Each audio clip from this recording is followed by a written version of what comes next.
ये बताएं। हुँ, तो जैसे अगर मैं सवाल करूं कि खुदा ने इस वर्ल्ड को क्यों क्रिएट किया, तो एक थीस्ट जनरली आंसर देगा कि यार इस दुनिया में हम इंसानों के पास फ्री विल है। फ्री विल से हम जो अच्छे काम करेंगे उनसे ग्रेटर गुड गुड खुदा रिजल्ट खुदा में आएगा। उकबा सॉरी, उकबा थोड़ा-सा जी डेसिबल्स बढ़ाना पड़ेगा आपका। अच्छा, आप सही है। हाँ, बेहतर। हाँ, हाँ, बेहतर। तो थीस्ट ये आंसर करेगा कि इंसान जो फ्री विल से जो अच्छे काम करेगा ना, उससे ग्रेटर गुड रिजल्ट में आएगा। और वो जो ग्रेटर गुड है वो ईविल को ओवर पावर करेगा, और इस वजह से इस यूनिवर्स में ओवरऑल एक ग्रेटर गुड रिजल्ट हो रहा है। मैं एक काउंटर आर्ग्यूमेंट रखूंगा कि अगर एक अलोन वर्ल्ड तस्वर करें, एक अलोन यूनिवर्स जिसमें खुदा ने कुछ क्रिएट नहीं किया, वो खुद सेल्फ सेटिस्फाइड है। अब क्योंकि वो मैक्सिमल इन्फिनिट गुड है, तो उससे ज्यादा गुड कुछ नहीं हो सकता उस अलोन वर्ल्ड से ज्यादा, क्योंकि उसमें सिर्फ खुदा ही है अकेला। अगर आप ये आर्ग्यू करते हो कि जो दूसरा वर्ल्ड है जिसमें खुदा ने क्रिएशन की है, क्रिएट किया है, और उसका जो गुड है वो इस अलोन वर्ल्ड से ज्यादा है, तो आप इनडायरेक्टली ये आर्ग्यू कर रहे हो कि उस वर्ल्ड का जो नेट नेट गुड है वो खुदा के एब्सोल्यूट गुड से भी ज्यादा है, which is problematic. Which is a contradiction in itself, right? Because मैं खुदा से बिल्कुल ये हुँ, बिल्कुल पॉइंट आपका ठीक है। और मैं हुँ, इसको थोड़ा-सा परफेक्शन वाले पॉइंट ऑफ व्यू से भी देखता हूँ कि एक परफेक्ट गॉड जो है ना, उसको जी उसको किसी इम्परफेक्ट क्रिएशन की ना तो ज़रूरत है, और ना वो अपनी हित तक समझेगा कि वो एक इम्परफेक्ट बीइंग को क्रिएट करे।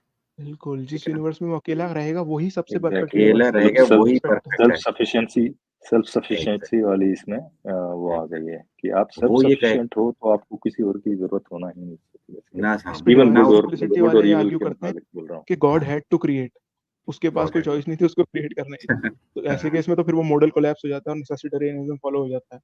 लेकिन राइट, जो राइट, राइट। सलफी फिर मोमेंट्स हैं फिर तो ये वो तो इस आर्ग्यूमेंट मैं यार वैसे फिर मैं तो मैं ख्वाहिशात मेरा की बातें आ गई कि ख्वाहिशात वही हैं, इंसानी ख्वाहिशात हैं उसकी भी, और नहीं इसका मतलब वो परफेक्ट नहीं नहीं, है ख्वाहिश नहीं है, वो बेसिकली। कहता है कि उसकी उसके एसेंस का पार्ट है क्रिएशन, एक तरीके एसेंस से का पार्ट उसको करना है। ही यार है। वो जिस तरह की बातें वो करते हैं ना डिवाइन नहीं, सिंपलिसिटी वाली, क्रिएशन तो आप मान लोगे, पर वर्शिप की बात कर रहा हूँ मैं।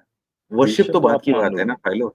वो वर्शिप हाँ, तो हाँ, वर्शिप बात की बात की बात है ना। बात है। मैं बात की हाँ। बात है, ये जो पॉइंट रेज़ कर रहा है ना वो, मैंने खुद ये हुँ, नोट किया है कि यार डिवाइन सिंपलिसिटी में जिस तरह का ये गॉड मानते हैं ना, उसमें और एक मैकेनिस्टिक फर्स्ट कॉज़ में कि जिसको एक एथियस्ट भी मान सकता है ना, देखा जाए तो मुझे कोई फ़र्क नहीं लगता है। सिवाय इसके कि ये क्लेम करते हैं कि उस कॉज़ में कॉन्शसनेस है, जो फर्स्ट गॉड है। नहीं, इनके साथ हालाँकि दिक्कत ज़रूरत है उसको भी नहीं, कॉन्शसनेस की नहीं है।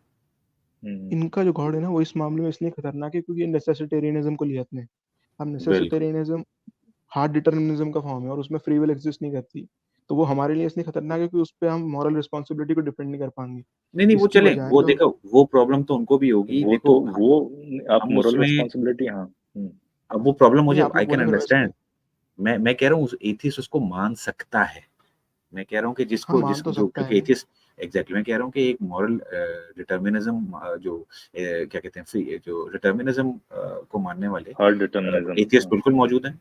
तो वो उसके लिए इसमें कोई प्रॉब्लम नहीं है। मैं कह रहा हूँ कि नहीं, उसमें और उसके बिलीफ में और एक डिवाइन सिम्प्लिसिटी के मानने वाले में एसेंशियली कोई फ़र्क नहीं है। वैसे जहाँ तक मैं समझ सका हूँ उनके कॉन्सेप्ट को। मैं तो ये कहता हूँ कि मैं नहीं, ग्राहम हॉपी ये कहते हैं कि चाहे कोई सा भी थीस्ट आप दुनिया में ले आओ, जो जो ऑप्शन थीस्ट के पास अवेलेबल है, सेम का सेम ऑप्शन एक एथियस्ट के पास भी अवेलेबल है।